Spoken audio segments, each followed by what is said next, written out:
지난 27년간 인류는 가속 팽창 우주라는 하나의 거대한 서사 속에서 살아왔습니다. 그리고 이 서사의 주인공은 우주의 70%가량을 차지하는 미지의 존재, 암흑에너지였습니다. 많은 사람들이 이 암흑에너지를 과학자들이 이론에 억지로 끼워 맞춘 임시 방편이라 오해하고는 하는데 사실은 그 반대입니다. 암흑에너지는 과학자들의 상상이 아니라 철저히 관측에 의해 귀결된 존재였죠. 1990년대 후반 우주론은 두 개의 관측에 의해 격동의 시기를 맞았습니다. 첫째로 여러 차례 관측을 시도하기도 했던 우주 배경 복사의 정밀 관측은 관측 가능한 우주 범위 내의 우주가 곡률 0에서 매우 근소한 오차 범위로 거의 완벽하게 평평하다는 충격적인 사실을 알려줬습니다. 여기서 일반 상대성 이론을 FLRW 우주 모델에 적용한 우주론적 해석에 따르면 우주가 평평함을 유지하기 위해서는 임계밀도 1과 정확하게 일치해야만 합니다. 그런데 우리가 아는 모든 물질들, 별과 은하, 가스, 그리고 암흑물질까지 모두 더해도 그 총합은 고작 0.3에 불과했습니다. 그럼 우주의 나머지 70%는 도대체 어디로 사라진 것일까? 이것이 첫 번째 미스터리였죠. 이 미스터리가 채 풀리기도 전인 1998년 모든 것을 결정지을 두 번째 관측이 발표됩니다. 1A형 초신성을 연구한 펄머터 그리고 슈미트와 리스 이 두 개의 독립된 연구팀이 우주의 팽창이 줄어들기는커녕 오히려 가속되고 있다는 충격적인 사실을 발견한 겁니다. 그리고 이 두 개의 관측 결과가 만나자 거대한 퍼즐이 맞춰지기 시작했습니다. 우주를 평평하게 만들기 위해 필요했던 그 미지의 70%는 단순히 빈자리를 채우는 존재가 아니라 중력에 대항해 우주를 가속 팽창시키는 거대한 반발력의 원천이었죠. 과학자들은 이 미지의 힘에 암흑에너지라는 이름을 붙였습니다. 이것이 바로 27년간의 정설이자 현대 우주론의 표준 모형인 람다 CDM, 즉 람다 차가운 암흑물질 모형의 강력한 알리바이였죠. 그런데 이 표준 모형에는 과학자들이 그동안 해결하지 못한 치명적인 문제가 숨어 있었으니 바로 허블 텐션이라고 불리는 문제입니다. 천체 물리학에서도 가장 뜨거운 난제 중 하나인 허블 텐션은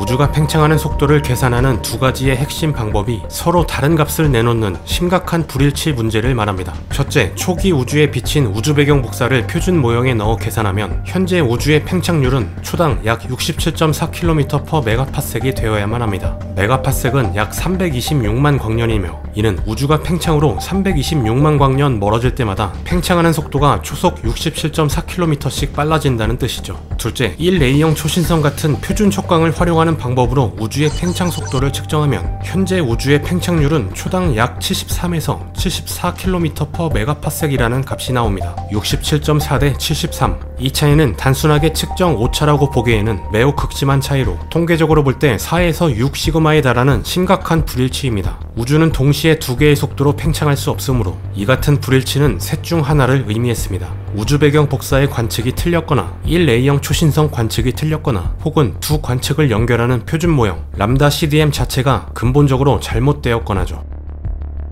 이런 상황에서 최근 연세대 연구팀은 1A형 초신성 관측을 근본적으로 재분석했습니다. 이들은 먼저 1998년의 관측에서 1A형 초신성이 모두 동일한 밝기를 가진 완벽한 표준 촉광이라는 거대한 가정 위에 서 있었음을 지적했습니다. 1A형 초신성은 항성 진화 단계에서 외부 물질을 모두 잃고 항성의 중심 핵만 덩그러니 남겨진 쌍성계의 백색 외성이 동반성으로부터 물질을 흡수하다가 찬드라 세카르 한계로 태양 질량의 약 1.44배를 넘어설 때 초신성으로 폭발하는 유형입니다. 이 폭발은 태양 질량의 1.44배라는 항상 일정한 수준에서 일어나므로 방출하는 최대 절대 밝기가 거의 일정하게 나타납니다. 이것이 바로 1A형 초신성이 천문학에서 거리를 측정하는 표준 촉광으로 많이 사용되고 있는 이유입니다. 그런데 최근 연구에 따르면 1A형 초신성의 밝기 형성은 그보다 더 복잡한 것일지도 모릅니다. 젊은 우주의 환경에서 터진 1A형 초신성은 무거운 원소 함량이 낮고 별의 구조와 니켈 56의 생성량 그리고 폭발 방식 등의 복합적인 차이들로 인해 통계적으로 더 어둡게 관측될 수 있습니다. 만약 이것이 사실이라면 1998년의 관측은 치명적인 오류를 범한 셈입니다. 당시의 과학자들이 먼 곳의 젊은 우주의 초신성을 관측해 현재 우주의 초신성 밝기를 대입했기 때문입니다. 비유하자면 80W짜리 전구는 100W짜리 전구보다 당연히 어둡게 보일 수밖에 없음에도 80W 전구를 100W 전구로 착각하여 계산을 했고 이 본질적인 어두움의 차이를 우주의 가속 팽창 때문에 더 멀리 밀려나 어두워진 것으로 오인했다는 것이죠. 이후 연구팀이 이 조상별 나이 편향을 보정해 데이터를 재분석하자 놀라운 결과가 나타났습니다. 현재 우주론의 가장 큰 난제였던 허블 텐션이 상당 부분 해소되며 서로 다른 관측값들이 일관된 궤적을 보이기 시작한 겁니다. 이 새로운 해석은 기존 관측 자체가 틀렸다는 것이 아니라 오히려 1998년에 초신성 관측 데이터를 조상별 나이 편향을 통해 다시 분석하자 다른 독립 관측 데이터들과 더 잘 들어맞을 여지가 생겼다는 의미입니다. 그리고 이렇게 재해석된 자료는 계속해서 가속 팽창하는 우주 모델보다는 가속이 둔화되거나 감속 국면으로 접어들고 있는 우주 모델과 보다 잘 맞는 경향을 띱니다. 즉 우주의 가속 팽창이 느려지고 있거나 이미 감속 단계로 진입했을 가능성이 있다는 것이죠. 여기에 더해 마치 약속이라도 한 듯 최근 독립적인 다른 연구들에서도 유사한 내용들이 쏟아지고 있는데 거대 국제 연구팀 대시는 우주의 표준자인 바리온 음향 진동 데이터를 분석한 결과 암흑 에너지가 시간에 따라 약해질 수 있다는 신호를 약 3시그마 수준으로 포착했습니다. 이러한 경향은 이론 물리학계에서도 확인됩니다. 시카고대 연구팀이 현존하는 여러 데이터를 종합 분석한 결과 시간에 따라 감소하는 동적인 암흑에너지 모형이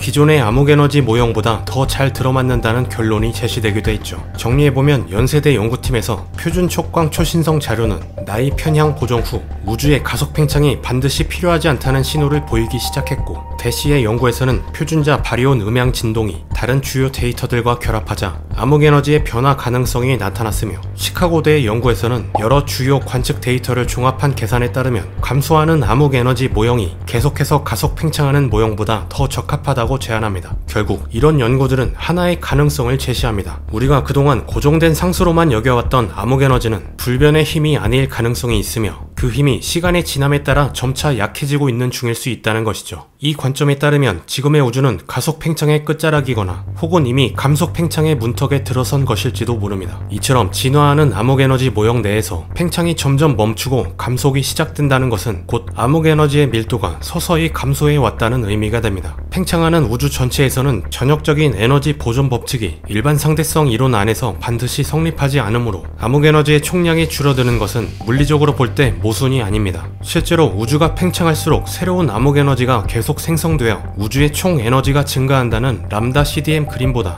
우리의 직관으로 볼 때 오히려 더 자연스럽게 느껴지기도 하죠. 물론 이 모든 해석은 지난 수십 년간 우주론의 표준으로 자리잡은 람다 CDM 모형에 정면으로 도전하는 것이기 때문에 현재 학계에서는 매우 신중한 검증 과정을 요구하고 있습니다. 향후 칠레의 베라 루빈 천문대를 비롯한 차세대 관측 연구로 더 방대한 초신성 및 은하군 데이터를 추가로 수집하면 암흑에너지가 정말로 진화하고 있는지 그리고 우주의 가속 팽창이 어디로 향하고 있는지에 대한 보다 결정적인 답을 얻을 수 있을 것으로 예상됩니다. 청년인재DB라고 들어보셨나요? 청년인재DB는 정책 참여를 희망하는 청년과 기관의 정책 담당자를 연결해주는 데이터베이스로 정부가 주도하는 공익 프로젝트입니다. 만 나이로 19세에서 39세까지 대한민국 청년 누구나 가능하니 정부나 기관 등의 청년 정책에 직접 참여해 목소리를 내고 싶다면 지금 바로 프로필을 등록해보세요. 마침 12월 10일까지 프로필 등록 이벤트가 진행 중이라고 하니 경품으로 배달 쿠폰이나 편의점 쿠폰을 받는 행운에도 도전해보시면 좋을 것 같네요. 지금 바로 검색창에 청년인재TV를 검색해보세요.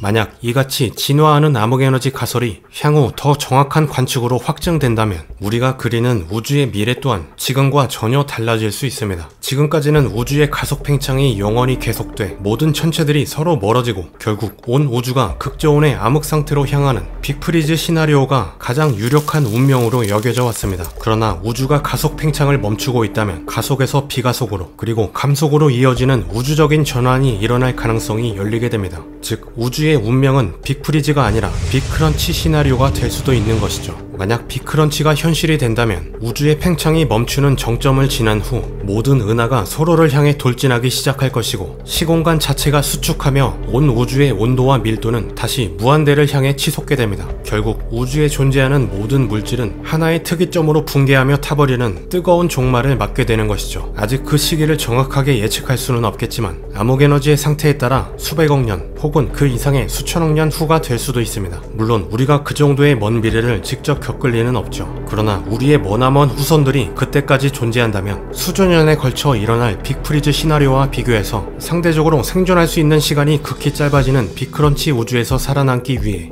훨씬 더 많은 노력을 해야 할 수도 있습니다. 그런데 이 새로운 운명에는 아이러니한 희망이 숨겨져 있기도 합니다. 기존의 가속 팽창 우주에서는 국부 은하군 바깥의 은하들은 결국 빛보다 빠른 속도로 멀어져 영원히 닿을 수 없는 우주론적 사건의 지평선 너머로 사라질 운명이었습니다. 이 때문에 인류의 궁극적인 꿈인 우주 끝으로의 여행은 원천적으로 불가능했죠. 그러나 우주가 다시 수축한다면 팽창으로 멀어졌던 은하들은 언젠가 다시 우리에게 가까워질 수 있고 어떻게든 그때까지 살아남는다면 이론적으로만 존재하던 우주의 끝을 향한 여행이 가능할 수도 있습니다. 어쩌면 우리 우주를 벗어나 다른 우주까지도 도달할 수 있을지도 모르죠. 우주의 절망적인 종말 속에서 역설적으로 새로운 가능성이 열리는 겁니다.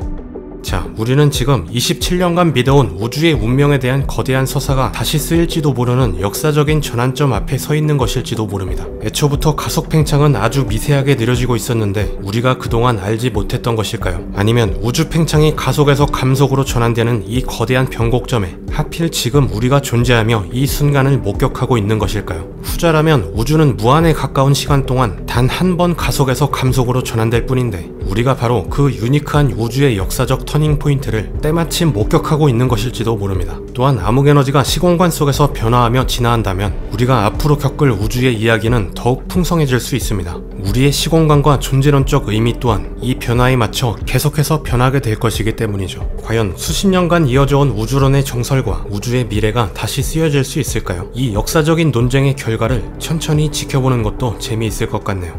이상으로 영상을 마무리하겠습니다. 재미있게 보셨다면 구독과 좋아요, 하이프 잊지 마세요. 시청해주셔서 감사합니다.